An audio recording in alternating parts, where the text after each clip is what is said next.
Hello, my dear friends and respected attendees. I am Shashikant, one of the coordinator of Karunyakara Institute of Dalit Knowledge. This is 38th online lecture of KIDK lecture series to disseminate Dalit knowledge, chaired by Professor Karunyakara sir. Today's lecture will be delivered by Chair Professor Dr. L. Karunyakara sir himself.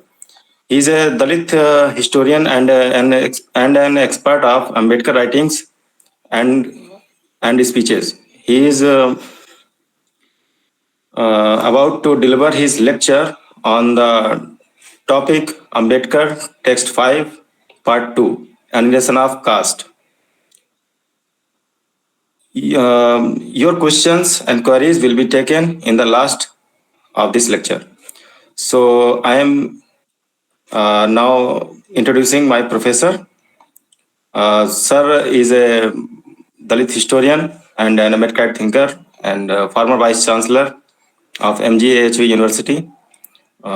He is about to deliver his lecture on the topic Ambedkar Text 5, Annihilation of Caste, Part 2. Sir, please, can you please take your charge to deliver your kind lecture? Please, sir. Yeah, thank you, Shashikant. Thank you, Shashikant Bharati. Today's lecture is a part of series of lectures on Ambedkar's text, Annihilation of Caste. As we discussed Annihilation of Caste in the part 1, where I said this is undelivered lecture by B.R. Ambedkar. He's supposed to deliver the lecture titled Annihilation of Caste for the Jat Pat Todak Mandal. That's annual conference of that Mandal, the society of non-Dalits who want to work for the annihilation of caste. But however, they did not agree with Ambedkar views. Hence,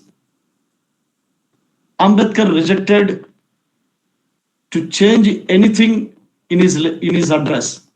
As a result, Ambedkar could not deliver the lecture and he got it published, and it was very much, it became very popular book. Annihilation of Caste went into 3 prints. Well, Ambedkar was, himself got it, 3 prints. So the first it was, 1936. It was published. Then, again second print it went to 1937, and the third print, from which the third print was in 1944. This is the volume 1, Dr. Babasaheb Ambedkar Writings and Speeches, in which the second book is Annihilation of Caste. So Annihilation of Caste included in this volume, taking from the third print of the that Ambedkar's address, undelivered address. In that Annihilation of Caste book, section 2 talks about social reform versus political reform.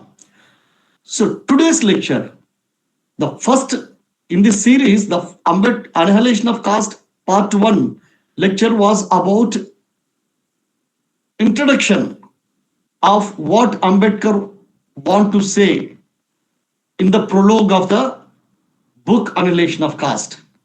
So I discussed prologue, in which what Ambedkar views we could find. That I discussed in the first part of the lecture. The second part of the lecture is on section 2 of the Annihilation of Caste book. It is about how Ambedkar viewed social reform and political reform. So this part of the lecture deals only on section 2 of the Annihilation of Caste, the book Annihilation of Caste. So this is about, as I said, social reform versus political reform. Ambedkar raises very vital question in this section. He raises the most pertinent question that whether social reform should precede political reform or not. Can you have a political reform without religious and social reform or not? Can you have a political reform without reform of social order or not? The crux of his question is that can we have proper political system without changing existing social system? That is the crux of the question raised by Ambedkar. Obviously, Ambedkar comes to the conclusion that it is the social order that influences the political system. Without changing the social order, without changing the social system, you can't have a political order that represent every section of the society. My voice is audible to everyone clearly? Yes, sir. Fine. Now, in this section, Ambedkar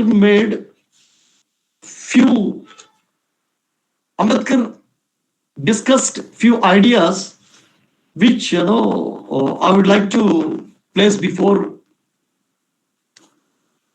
all of you.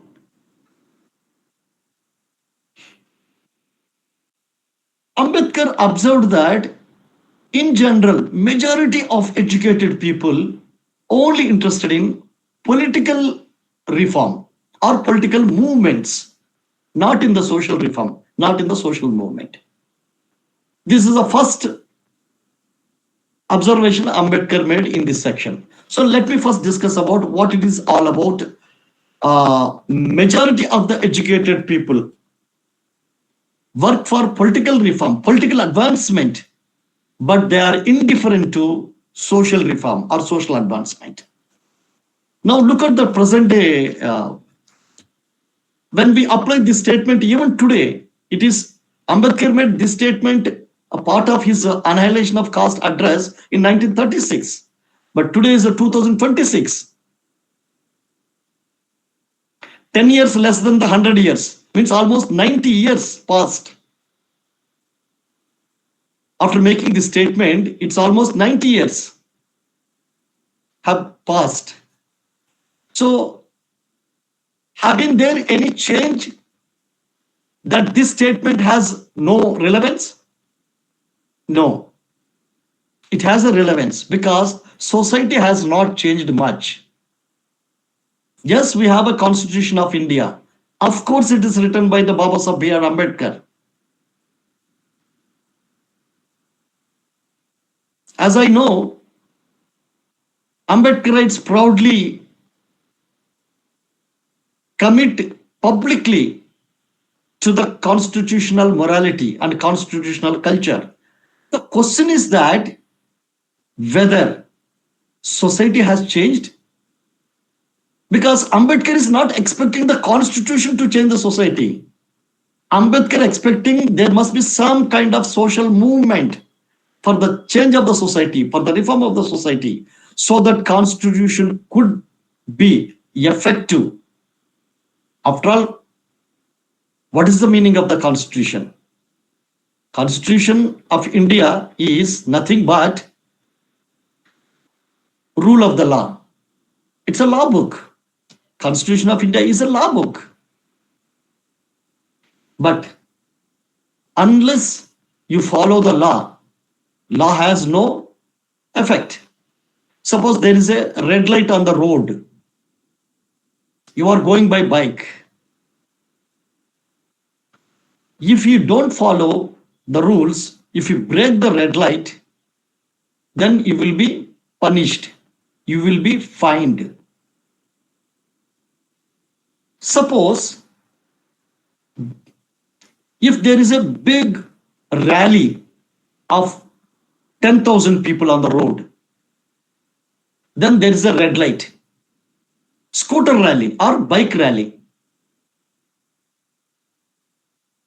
there is a red light. What would happen?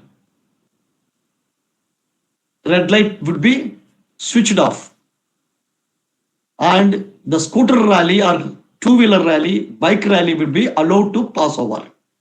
Why it is so? If it is a one person, you will be stopped. You will be fined if you break the red light.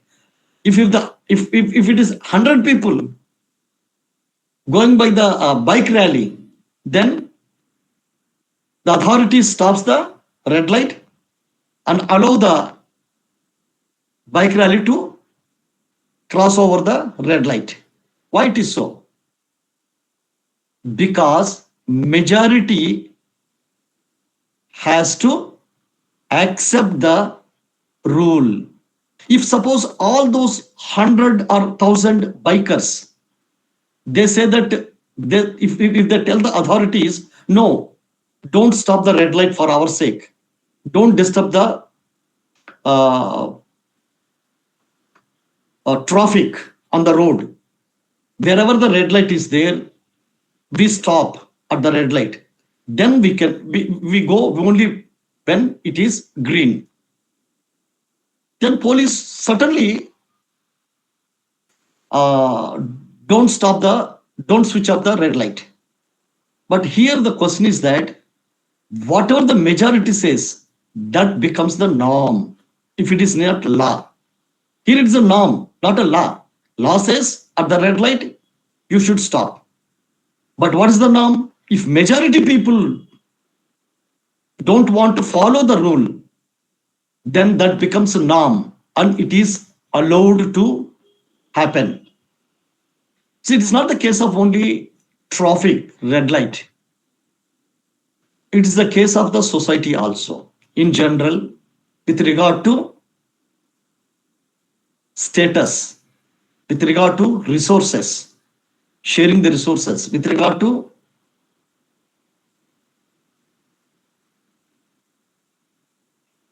educational avenues, with regard to financial opportunities. The point is here, even if you have a law, a strong law, unless society accepts it, unless society follows it, it can't be effective. That is the meaning. The whole point Ambedkar trying to say by raising the question whether social reform precedes political reform or not. Ambedkar says social reform should precede a political reform. Society must be changed to have a strong political system, a representative political system. That's what the point of Ambedkar.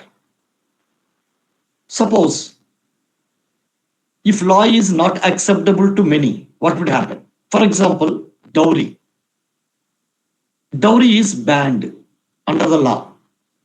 Giving dowry and taking dowry, both for the marriage purpose, giving dowry and taking dowry, both acts are punishable under the law.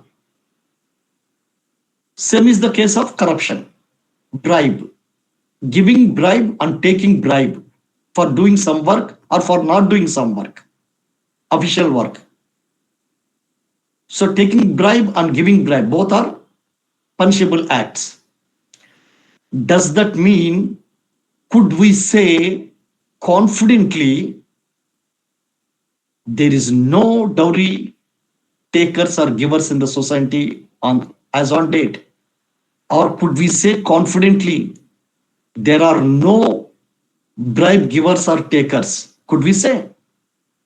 No, we can't say. There are the people who are giving the bribes. There are the people who are taking the bribes, sitting in the official seats, sitting at the power corridors. So corruption has become part of system. Dowry has become part of system. Though strong laws are available against corruption as well as bribe, then why, even after existing a strong law against corruption and bribe, why there is a practice of bribe as well as practice of dowry existing even today? It's because people are not following the law. Does it mean those who are giving the bribe or taking the bribe, those who are giving the dowry and taking the dowry, are not scared of legal punishment, the punishment by the law? They are scared. They are afraid of the law. But however, they find the ways to continue the practice of dowry as well as bribe because it has become norm. Why it has become norm? Because majority people involved in bribing and dowry activities. Since the majority people are doing it, it has become a norm. So norm is a cultural trait. In other words, it has become a culture. Dowry giving and taking has become a culture. Giving bribe and taking bribe has become a culture, though it is against the law. Law is a politics. It's a political. Law is always political. It's a political product. Constitution is a law book. It's a political product. But culture is social product. Here, even though there is a law, there are many things that is followed, practiced because of the majority people made it those things, though anti-social things, though anti-legal things as norms, as a part of culture. If majority culture is against the law, then law also becomes ineffective. That is the case with untouchability. Untouchability was abolished by the Constitution of India. But there are the people, there are section of the people in Indian society, they practice untouchability in different ways. They are scared of the they are very much scared of the law. They are very much scared of the SC/ST Atrocities Act. There is a SC/ST Atrocity Act. Does it mean there are no atrocities against SC/ST? There are. Why? Do the people who commit atrocities against SC/ST have no fear of the law? Do they not scared of the law? They do scared of the law. They are afraid of the law. That's why many people are against the SC/ST Act openly. But still, why there are atrocities against the SC/STs? Within the universities, where highly educated people are there in the universities. Universities, higher education institutions are not a illiterate ghettos or villages. Highly educated people are there. There also we could find Rohit Vemula case, Tadavi. What's her full name? Pallavi Tadavi. Is that Pallavi Tadavi? Yes, sir. Yes. Yeah. Why it's happening? We could say that village people might be illiterate, people might be not knowing about the SC/ST Atrocities Act. But educated people, urban settings, university corridors, well aware, they are all well aware, people well aware about SC/ST Atrocities Act. They know the repercussions if they caught under this act. Still, there are the accusers in the case of Thadvi as well as Vemula are professors. Professors are highly educated people. Why it's happening? It's happening because atrocity is an act to ascertain hegemony, social privilege, social pride, social hegemony.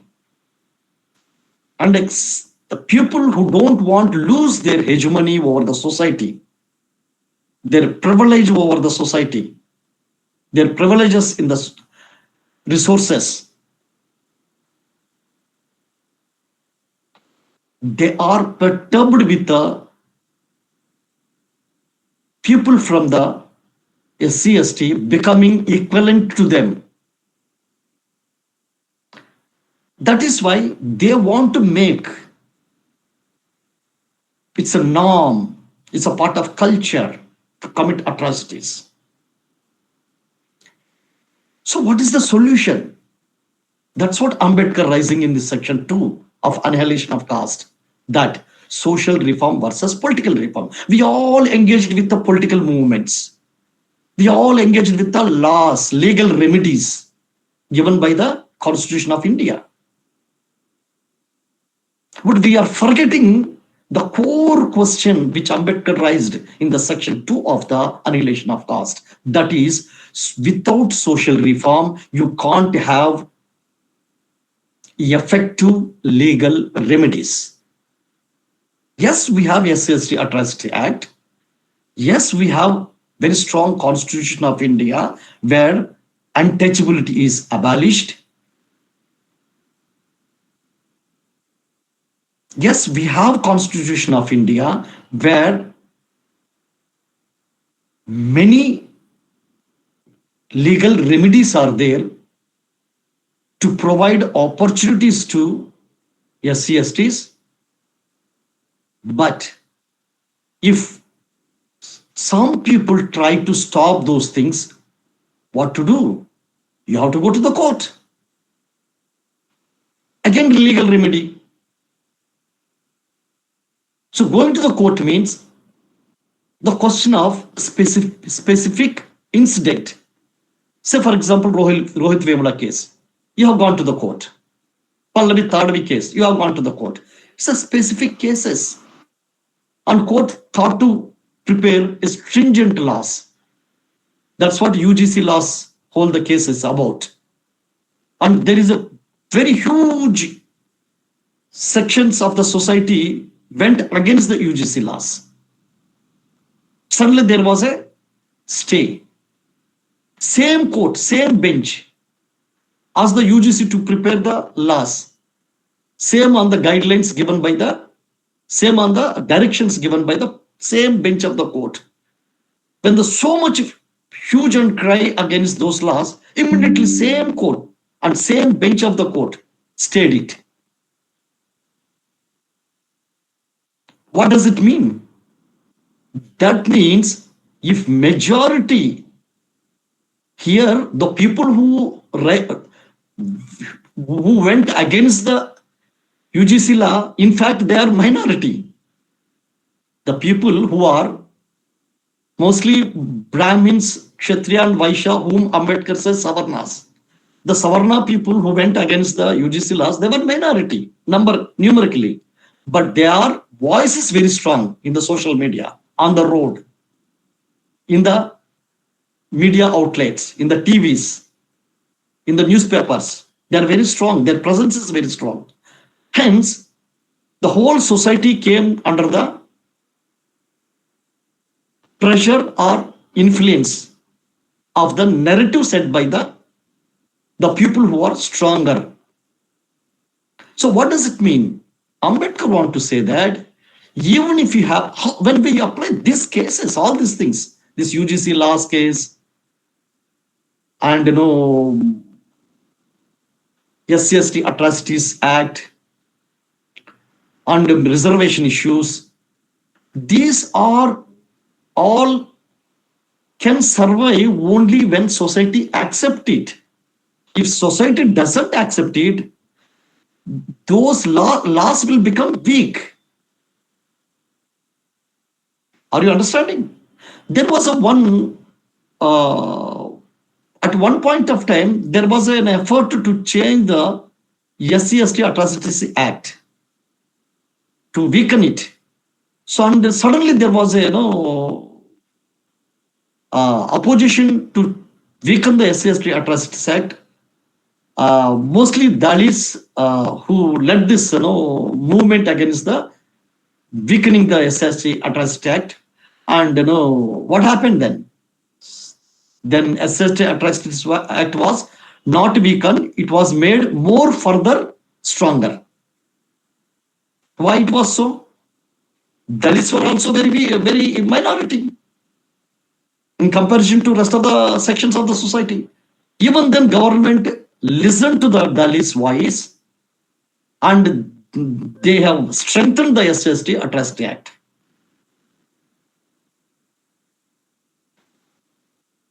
Why it happened?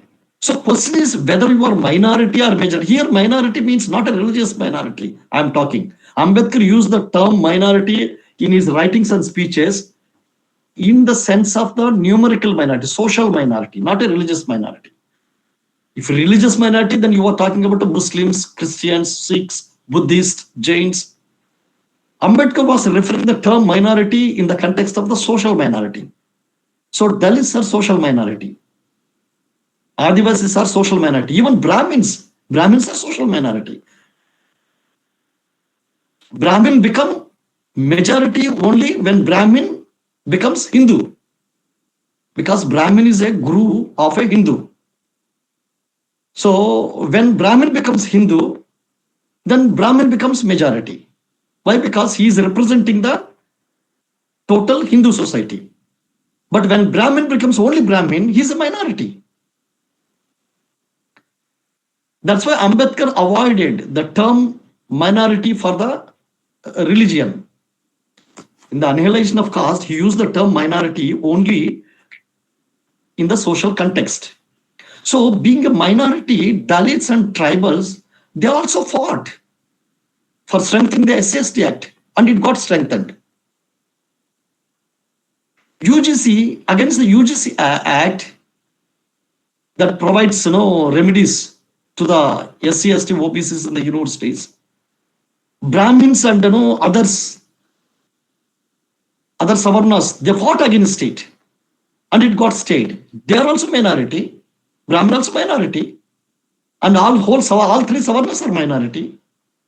Still, there is a stay. The point is that I'm not here to judge that what is right, what is wrong. Whether UGC Act is right or wrong, I'm not judging. Whether the Supreme Court stay is right or wrong, I'm not judging. The point I'm trying to explain is that why Ambedkar said social reform should precede political reform. Here we are talking about all kinds of acts, legal remedies, Constitution of India. All these things are political. Many Ambedkarites unfortunately miss the point. They look at Ambedkar only as a political agency. They pick up Ambedkar or Ambedkar thoughts and ideas only for political purpose. But in Annihilation of Caste, very, very clear. See, among all Ambedkar writings, Annihilation of Caste is a Bible.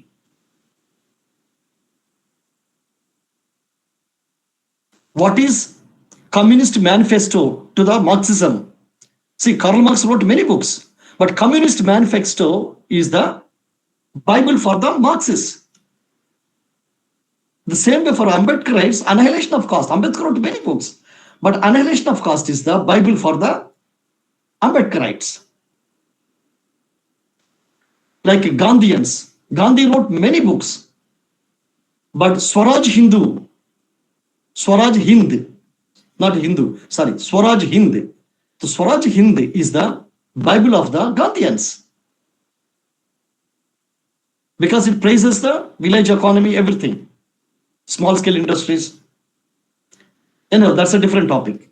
So, even though Annihilation of Caste is a Bible of the Ambedkarites, I'm surprised to see that how they fail to understand the importance of the social movement. Ambedkar is giving more importance to social movement than the political movement. Ambedkar is not denying the political power, but to gain the political power or already gained power, that is Constitution of India. Even if we want to sustain Constitution of India, even if you want to make the rules more effective, like SC States Act or reservations or abolition of untouchability, these are the major things we got it from the Constitution of India. If you want to continue with this kind of rights, what Ambedkar is suggesting, not simply doing politics. Even if you want to become politically powerful, what Ambedkar is suggesting? Ambedkar is suggesting is that you need to have a social reform, social movement. Unless you work in the society, you can't become a formidable political force. Look at the Manyar Kanshiram, how he started his political process, political experiment. He held many Ambedkar Melas. If you have any friends in the Manyar Kanshiram's movement, you could ask them. Many experience this Manyar Kanshiram's project, political project. How he able his political project to become more successful within a short period, because he didn't start a political party immediately. He started a socio-cultural movement. So in true sense, Manyar Kanshiram was a real Ambedkarite because he followed Annihilation of Caste thoroughly in his political project. He conducted Ambedkar Melas.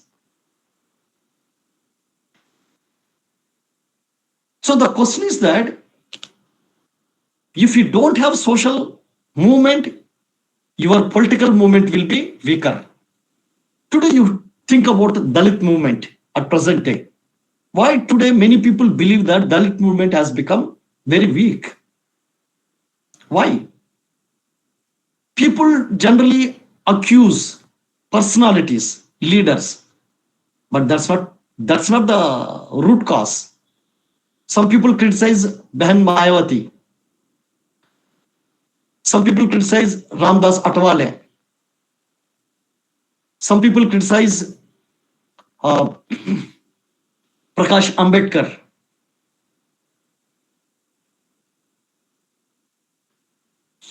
So there are leaders in Tamil Nadu also, Dalit leaders. People do criticize the Dalit leaders for their positions, standing on the different issues. But that is not the root cause. It's not the personality that matters ultimately. Any political leader, he or she acts given a context. But if you want to build a long-term strategy, or if you want to bring a long-term changes, you need to have a social, cultural movement. Without that, there is no political power. So the root cause of weakening Dalit political movement is the absence of or lack of social cultural movement.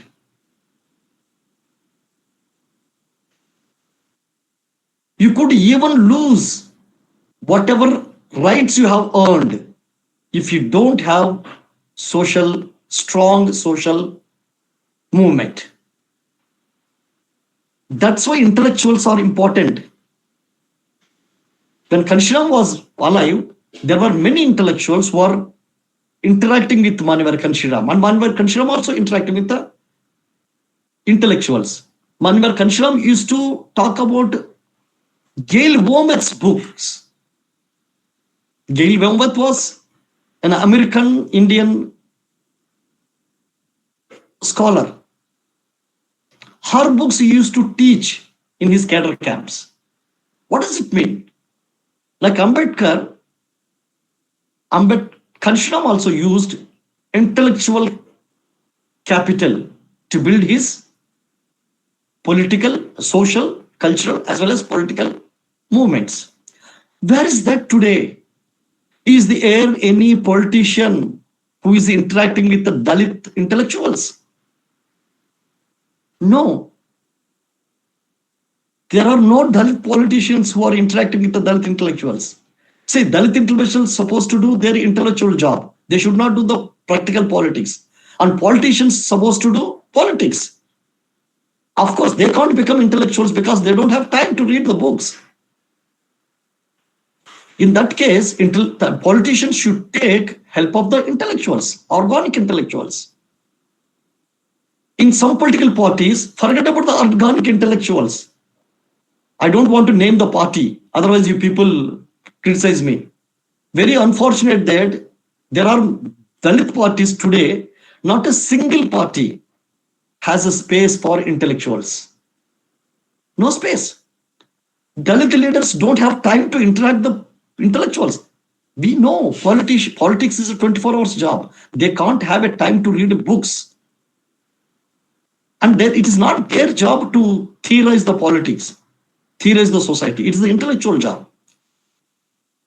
So what does it mean? You need to have intellectuals in your party. Where is that intellectuals? Where is the space for intellectuals? Is there any intellectual wing in any party? Neither BSP has any intellectual wing, nor BSP is interacting with Dalit intellectuals, organic intellectuals. Today, no, it's not interacting. Nor BSP is conducting any culture.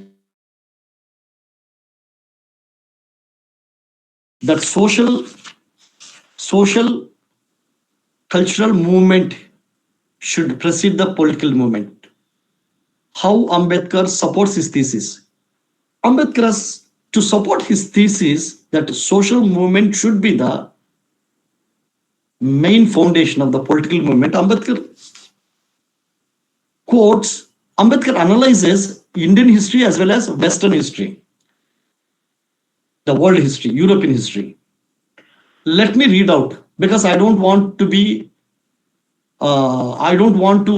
put my own words. I want to give clearly what exactly Ambedkar stated to defend his own thesis that social movement should be there for the political power. Let me read out.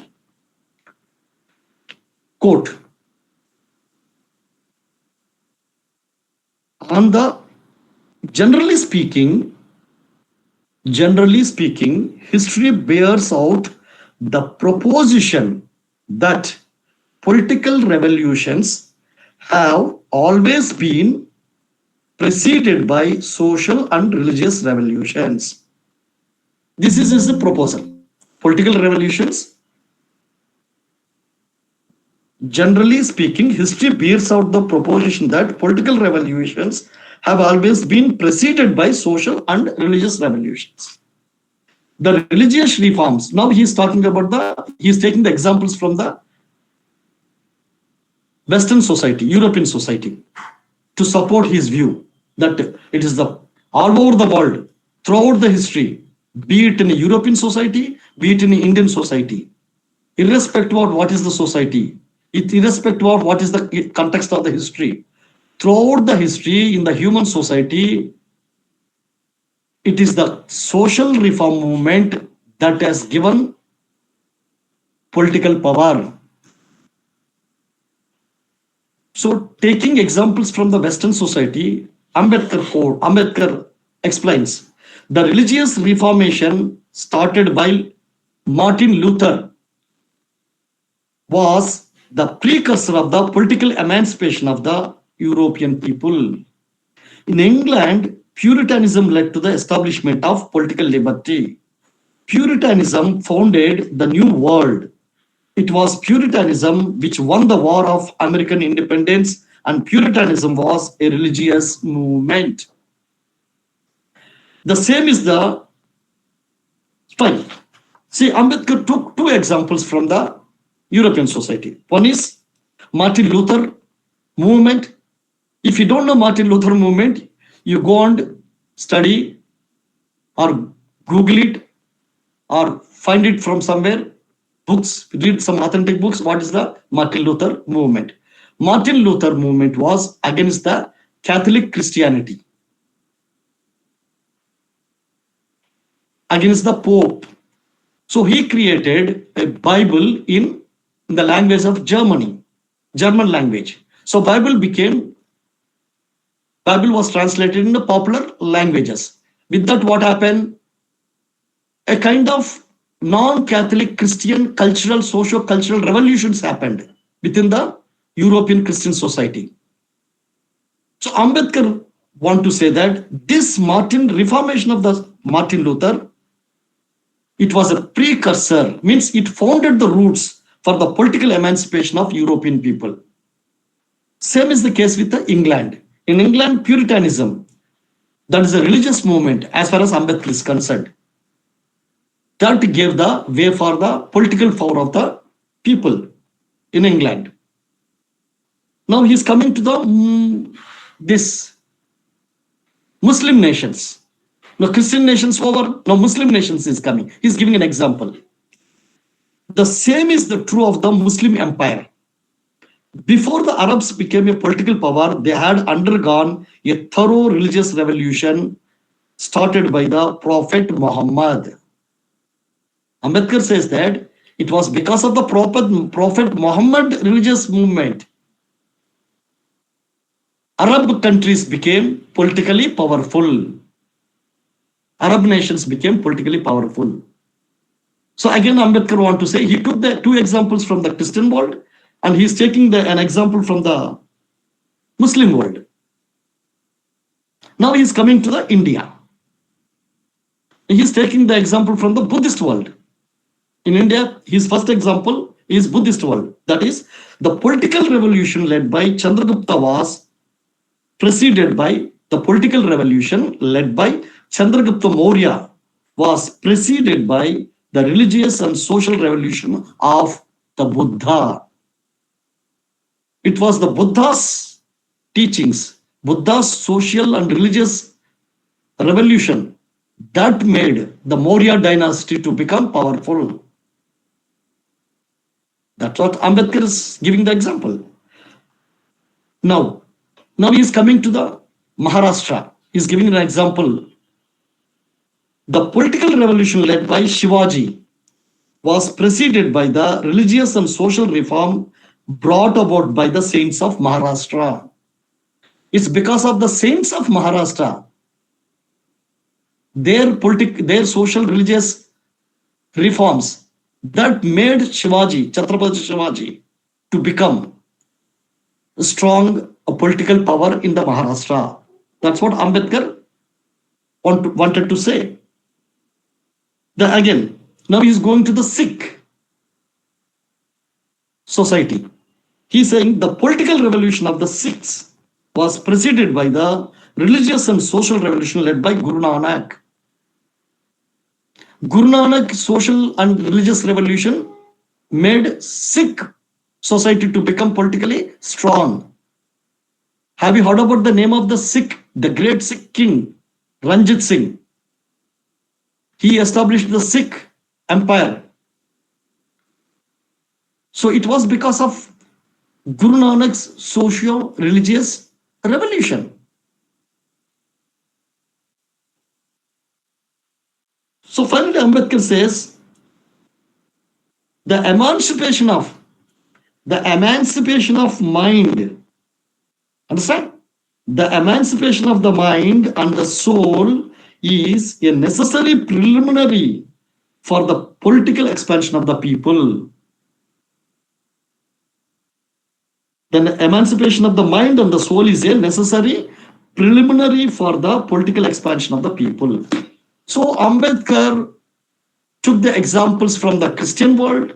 Ambedkar took the examples from the Buddhist world. Ambedkar took the example from the Maharashtra, that Maharashtra Bhakti saints, say Hindu world. And Ambedkar took the example from the Sikh world, that's Guru Nanak. So Ambedkar finally said, because of these socio-religious movements, those societies, the Christian society in Europe and Muslim society in Arab world,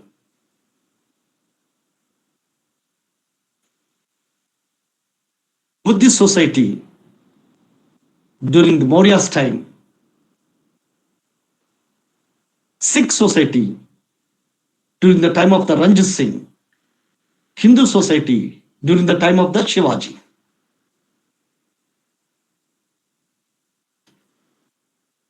All these historical events of politics, political power, are rooted in the socio-cultural movements led by socio-cultural reformers. Martin Luther in Europe, Muhammad Prophet in Arab world, Buddha in ancient world, ancient India, Guru Nanak in medieval India, and Bhakti saints, Maharashtra Bhakti saints. Could any Maharashtrian could tell me who are these great Bhakti saints Ambedkar referring? Yes, Akash. We don't hear your voice.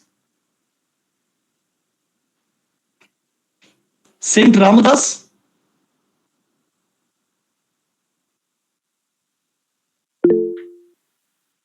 Tukaram, yes, Saint Tukaram. Saint Tukaram. Highly, very, influential and great saint of Maharashtra. It led to so all these Bhakti saints that led to the consolidation of power by the Shivaji. So, yes, there are political battles are there. Political actions have to be taken into consideration to understand the political history. But the roots lie in the social, cultural, religious reformations. Now, at the end, I would like to add one thing. You know how Dalits became politically strong in the independent India? Particularly the Bahujan Samaj Party became stronger. You know how? Republican Party became stronger. You know how? It's because Ambedkar's socio-religious movement. Ambedkar also led socio-religious movement, not only politics.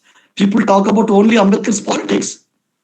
BSP became a political power, or before that Republican Party of India became political power. It's because Ambedkar's socio-cultural movement.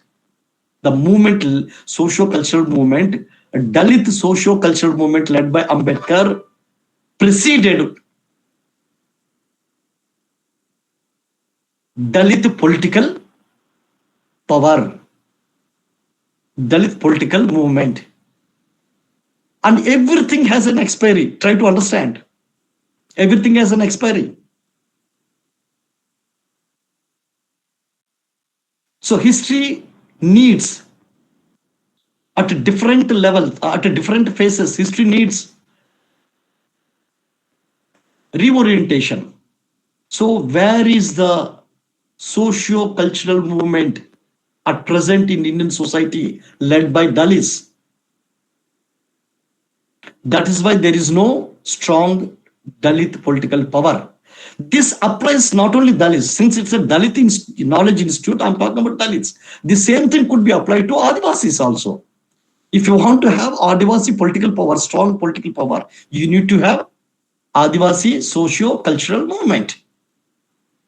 If you want a strong Shudra political power, Shudra means backward caste, and some other non-backward caste Shudras, like Maratha, Jats, Reddy, Kamma, Patel. So Shudra Varna category consists of both backward caste as non-backward caste Shudras. So majority people in India are backward caste. Without socio-cultural movement led by the Shudras, you can't have a Shudra political power. So this is what today's lecture. Thank you very much. Jai Bhim, Jai Bharat. Thank you, sir.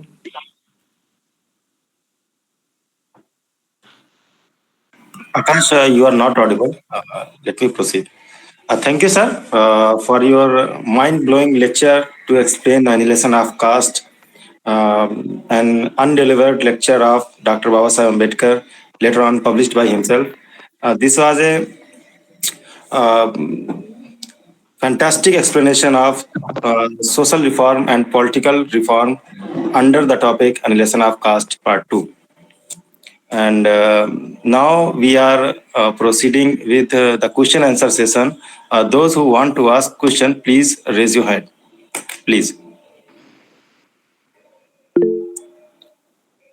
Anybody who are interested in asking question, please raise your hand. Please, Viswas Singh, please ask your question. Jai Bhim, sir. Yeah, but you need to open your video. Please open your video. Jai Bhim, sir. Sir, I am from Saharanpur, the same place Chandrasekhar comes from. Sir, you discussed about Chandrasekhar and Mayawati. We know that he has struggled. He spent 18 months in jail. Sir, at present, he is the only one who is the Dalit voice in the Lok Sabha. He is the only one who demanding reservation in private sector and has spoken against subcategorization within with reservation.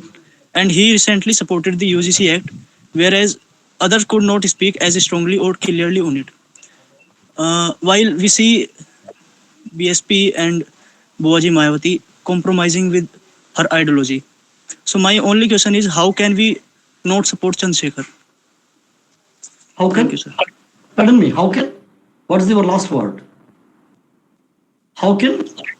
How can we not support Chandrasekhar? How we cannot support Chandrasekhar? No. My argument is not to support or oppose anyone. My argument is based on Ambedkar's idea of whether social movement is required to get the political power or not. That's the point of discussion here. What I'm trying to, in that context, I said my observation is that neither Bahujan Samaj Party of today's and Chandrasekhar Azad political party both don't engage with the intellectuals, point number one, because both the parties don't have any intellectual wing. Number two, both the political parties don't making its political roots in the social cultural movement, because there is no socio cultural movement which operated by the Mr. Chandrasekhar Azad's political party, and no socio-political movement led by the Bahujan Samaj Party headed by Bahan Mayawati. So what I'm trying to say that I have a due respects to all political leaders. I'm an intellectual, I'm a scholar. I'm not a member of any political party. But as a scholar, as an intellectual, my point is that neither Bahan Mayawati ji nor Chandrasekhar Azad ji, both of them are missing the most important the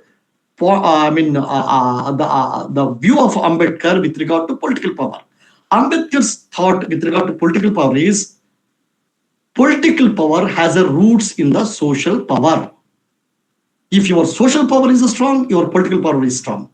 If a social power is weak, your political power is weak. If you have a social power 1%, your political power is 1%. As you rightly said, only Mr. Chandrasekhar Azad ji is the only one who is making voice in the parliament as well as outside. Why it is so? Why only one? It's because there is no social movement. Had there been social movement, there would have been many must be rising. Today, many people might be having limitations to raise the voice. See, personalities, individually speaking, every leader has its own personality. At one point of time, Mayavati was very vocal, very radical. At one point of time, she was very young, like Chandrasekhar Azad, very young and energetic. So I don't think even you might have born that time when Mayavati was, when a young and energetic leader. So those days, if you go and see that history, you would get surprised. How could Mayavati ji so energetic, so vocal, so radical, so revolutionary? And today, look at her age, look at her experience. Experience teaches many things. So here, I'm not here to judge that, who is right, who is wrong. What I'm trying to say that, be it Baba Saheb Ambedkar, be it, Manvar Kanshiramji, be it Bahanji, be it Chandrasekhar Azad ji. Every leader, even you and me and all people are here, we open our mouth. We don't open our mouth. It all depends on our experiences in a given context, in a given situation. So we should not judge the people on the basis of any particular one event. I'm a historian. I can't judge anybody based on one particular issue. A historian has to judge, even if we want to judge. Of course, historian is not meant to judge anyone, but historian has to analyze, critique, based on so many things. So just because of Bahanji Mayavati not as vocal as Chandrasekhar Azad with regard to UGC rights, we can't deny the space, the respect, dignity which Bahanji Mayavati acquired throughout her struggle in the political struggle. We can't deny that. At the same time, we can't deny also Chandrasekhar Azad that what he is doing. We have to acknowledge his contribution also. So I am not here to judge any politician, but both of them are missing one important point. Both of them means both. I'm not talking about Bahanji. I'm talking about the whole political structure, because Bahanji political party, BSP, he has many leaders. So total as a party, Bahujan Samaj Party, as on date, and other political parties like Chandrasekhar Azad, Ramdas Atwale's RPI, Prakash Ambedkar's Baripa, and many political parties from Tamil Nadu, I find, it's my observation, I find not a single Dalit political party which is